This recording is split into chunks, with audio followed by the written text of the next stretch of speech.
सीता का आगमन, यज्ञ का आरंभ, अश्व की मुक्ति, उसके पूर्व जन्म की कथा, यज्ञ का उपसंहार और राम भक्ति तथा अश्वमेध कथा श्रवण की महिमा। शेषी कहते हैं, मुने, तदनंतर लक्ष्मण ने आकर पुनः जानकी के चरणों में प्रणाम किया और विनयशील लक्ष्मण को आया देख पुनः अपने बुलाए जाने की बात सुनकर सीता ने कहा, सुमित्रा नंदन, मुझे श्री रामचंद्र जी ने महान वन में त्याग दिया है, अतः अब मैं कैसे चल सकती हूँ। यही महर्षि वाल्मीकि के आश्रम पर रहूंगी और निरंतर श्री राम का स्मरण किया करूंगी।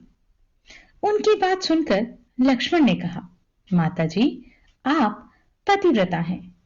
श्री रघुनाथ जी बारंबार आपको बुला रहे हैं।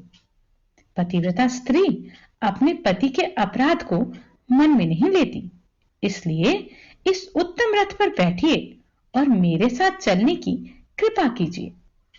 पति को ही देवता मानने वाली जानकी ने लक्ष्मण की यह सब बातें सुनकर आश्रम की संपूर्ण तपस्विनी स्त्रियों तथा वेदव्रता मुनियों को प्रणाम किया और मन ही मन श्री राम का स्मरण करती हुई वे रथ पर बैठकर अयोध्यापुरी की ओर चल पड़ी। उस समय उन्होंने बहुमूल्य वस्त्र और आभूषण धारण किए थे।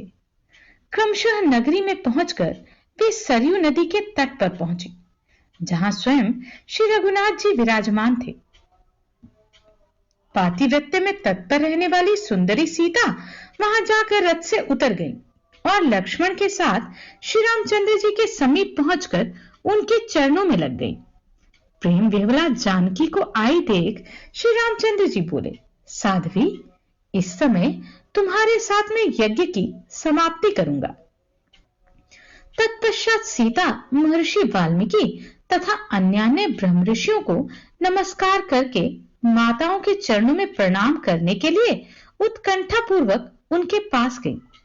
वीर पुत्रों को जन्म देने वाली अपनी प्यारी बहू जानकी को आती देख कौसल्या को बड़ा हर्ष हुआ। उन्होंने सीता को बहुत आशीर्वाद दिया। कैकेयी ने भी विदेह नंदिनी को अपने चरणों में प्रणाम करती देखकर आशीर्वाद देते हुए कहा, बेटी, तुम अपने पति और पुत्रों के साथ चिरकाल तक जीवित रहो। इसी प्रकार सुमित्रा ने भी पुत्रवती जानकी को अपने पैर पर पड़ी देख उत्तम आशीर्वाद प्रदान किया। श्री रामचंद्र जी की प्यारी पत्नी सती साध्वी सीता सबको प्रणाम करके बहुत प्रसन्न हुई।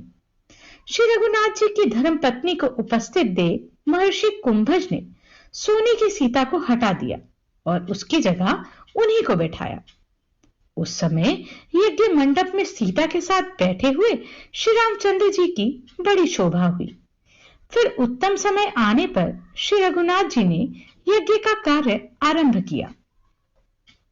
उन्होंने उत्तम बुद्धि वाले वशिष्ठ से पूछा, स्वामिन, अब इस श्रेष्ठ यज्ञ में कौन सा आवश्यक कर्तव्य बाकी रह गया है।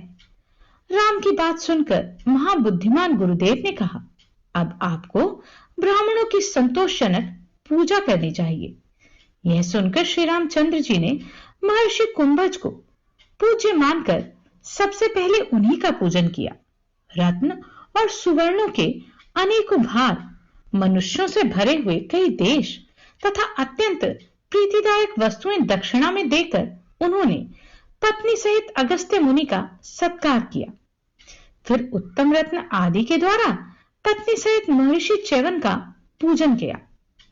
इसी प्रकार अन्य महर्षियों तथा संपूर्ण तपस्वी ऋत्वजों का भी उन्होंने अनेकों भार सुवर्ण और रत्न आदि के द्वारा सत्कार किया। इस यज्ञ में श्री राम ने ब्राह्मणों को बहुत दक्षिणा दी। दीनों, नेत्रहीनों और दुखियों को भी नाना प्रकार के दान दिए। विचित्र विचित्र वस्त्र तथा मधुर भोजन वितीर्ण किए।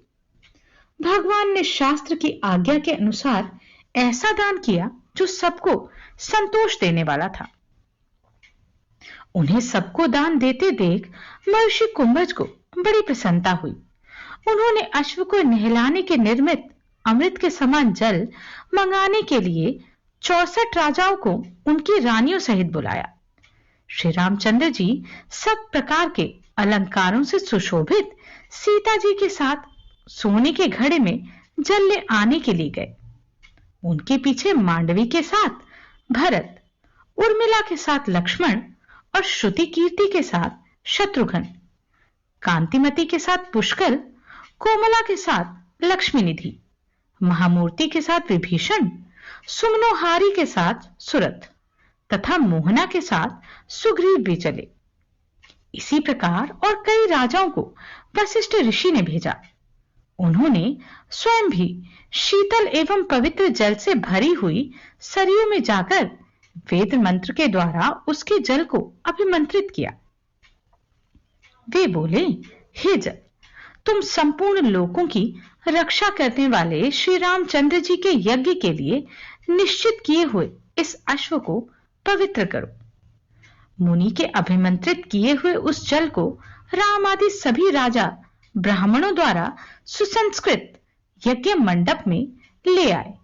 उस निर्मल जल से दूध के समान श्वेत अश्व को नहलाकर महर्षि कुंभज ने मंत्र द्वारा राम के हाथ से उसे अभिमंत्रित कराया। श्री रामचंद्र जी अश्व को लक्ष्य करके बोले, महाबाहा, ब्राह्मणों से भरे हुए इस यज्ञ मंडप में तुम मुझे पवित्र करो। ऐसा कहकर श्री राम ने सीता के साथ उस अश्व का स्पर्श किया। उस समय संपूर्ण ब्राह्मणों को कौतूहलवश यह बड़ी विचित्र बात मालूम पड़ी।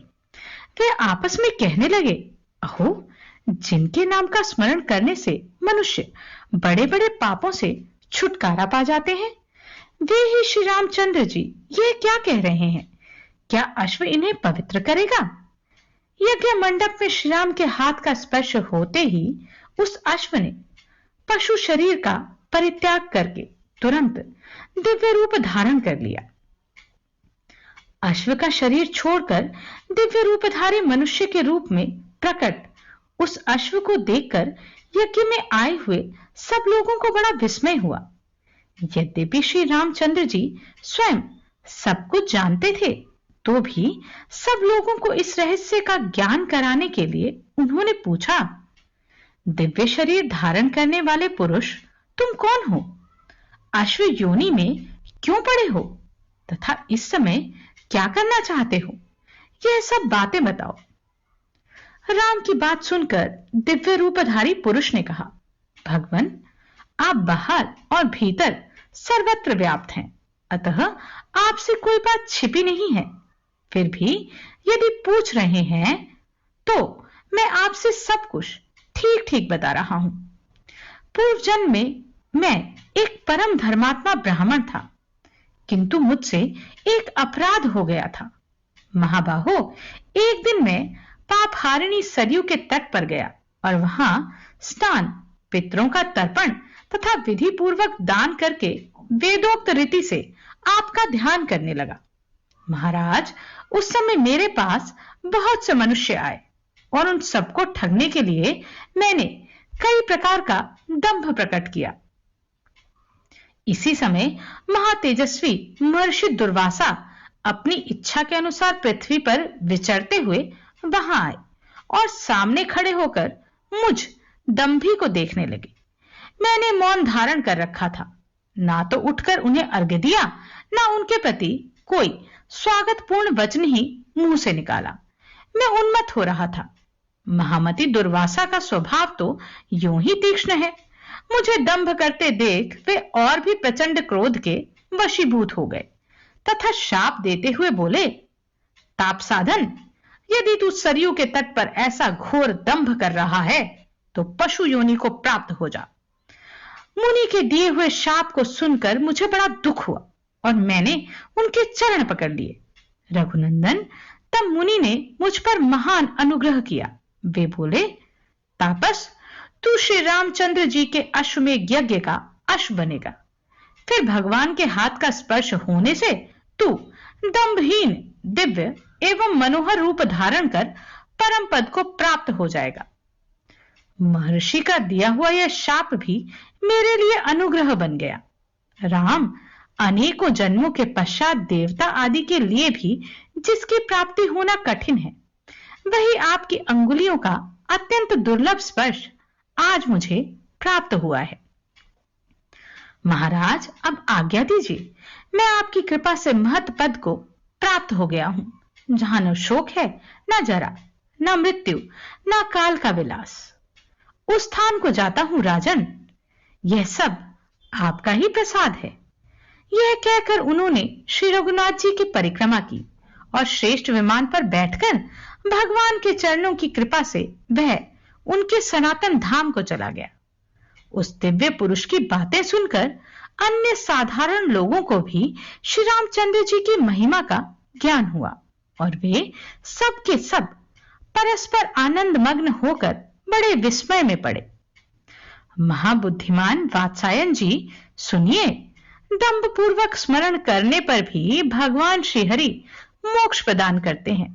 फिर यदि दंभ छोड़कर उनका भजन किया जाए तब तो कहना ही क्या। जैसे भी हो, श्री रामचंद्र जी का निरंतर स्मरण करता रहना चाहिए, जिससे उस परम पद की प्राप्ति होती है जो देवता आदि के लिए भी दुर्लभ है।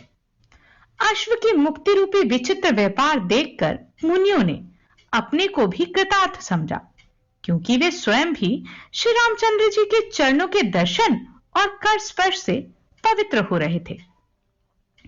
तदनंतर मुनिश्रेष्ठ वशिष्ठ जी, जो संपूर्ण देवताओं का मनोभाव समझने में निपुण थे, बोले, रघुनंदन, आप देवताओं को कर्पूर भेंट कीजिए, जिससे वे स्वयं प्रत्यक्ष प्रकट होकर हविष्य ग्रहण करेंगे।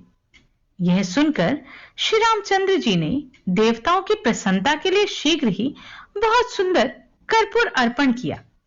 इससे महर्षि वशिष्ठ के हृदय में बड़ी प्रसन्नता हुई और उन्होंने अद्भुत रूपधारी देवताओं का आवाहन किया।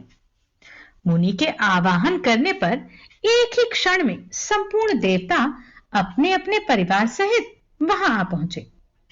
शेषी कहते हैं, मुने, उस यज्ञ में दी जाने वाली हवि श्री रामचंद्र जी की दृष्टि पड़ने से अत्यंत पवित्र हो गई थी।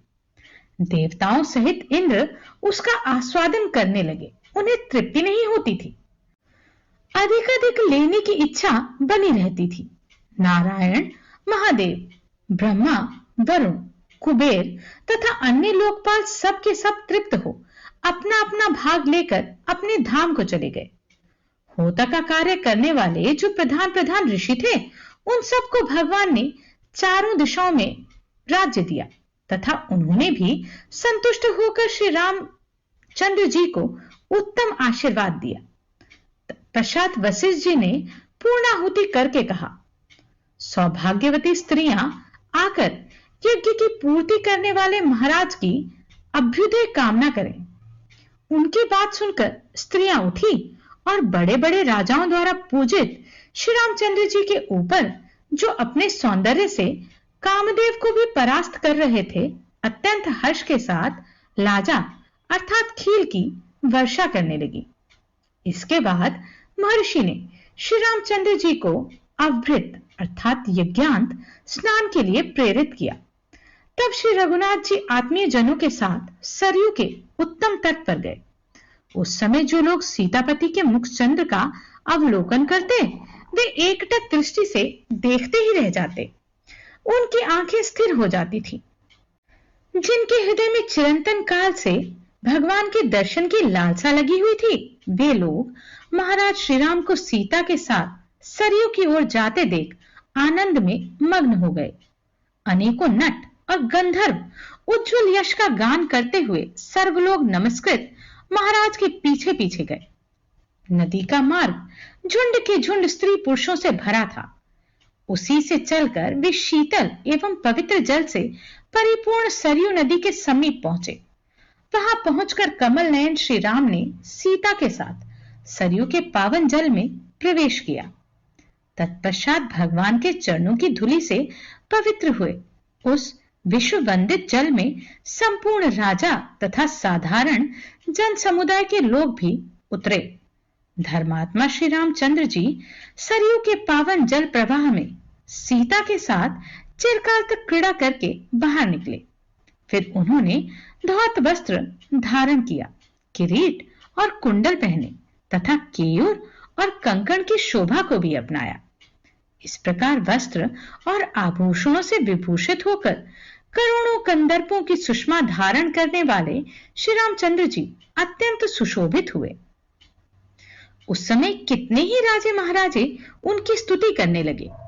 महामना श्री रघुनाथ जी ने सरयू के पावन तट पर उत्तम वर्ण से सुशोभित यज्ञ यूप की स्थापना करके अपनी भुजाओं के बल से तीनों लोकों की अद्भुत संपत्ति प्राप्त की, जो दूसरे नरेशों के लिए सर्वथा दुर्लभ थी। इस तरह भगवान श्री राम ने जनक नंदिनी सीता के साथ 3 अश्वमेध यज्ञों का अनुष्ठान किया तथा त्रिभुवन में अत्यंत दुर्लभ और अनुपम कीर्ति प्राप्त की। वात्सायन जी, आपने जो श्री रामचंद्र जी की उत्तम कथा के विषय में प्रश्न किया था, उसका उपर्युक्त प्रकार से वर्णन किया गया। अश्वमेध यज्ञ का वृतांत मैंने विस्तार के साथ कहा। अब आप और क्या पूछना चाहते हैं? जो मनुष्य भगवान के प्रति भक्ति रखते हुए श्री रामचंद्र जी के इस उत्तम यज्ञ का श्रवण करता है, वह ब्रह्महत्या जैसे पाप को भी क्षण भर में पार करके सनातन ब्रह्म को प्राप्त होता है। इस कथा के सुनने से पुत्रहीन पुरुष को पुत्रों की प्राप्ति होती है, धनहीन को धन मिलता है, रोगी रोग से, कैद में पड़ा हुआ मनुष्य बंधन से छुटकारा पा जाता है। जिनकी कथा सुनने से दुष्ट चांडाल भी परम पद को प्राप्त होता है, उन्हीं श्री रामचंद्र जी की भक्ति में यदि श्रेष्ठ ब्राह्मण प्रवृत्त हो तो उसके लिए क्या कहना। महाभाग, श्री राम का स्मरण करके पापी भी उस परम पद या परम स्वर्ग को प्राप्त होते हैं जो इंद्र आदि देवताओं के लिए भी दुर्लभ हैं। संसार में वे ही मनुष्य धन्य हैं जो श्री रघुनाथ जी का स्मरण करते हैं। वे लोग क्षण भर में इस संसार समुद्र को पार करके अक्षय सुख को प्राप्त होते हैं। इस अश्वमेध की कथा को सुनकर वाचक को 2 गौ प्रदान करें तथा वस्त्र, अलंकार और भोजन आदि के द्वारा उसका तथा उसकी पत्नी का सत्कार करें। यह कथा ब्रह्म हत्या की राशि का विनाश करने वाली है। जो लोग इसका श्रवण करते हैं वे देव दुर्लभ परम पद को प्राप्त होते हैं।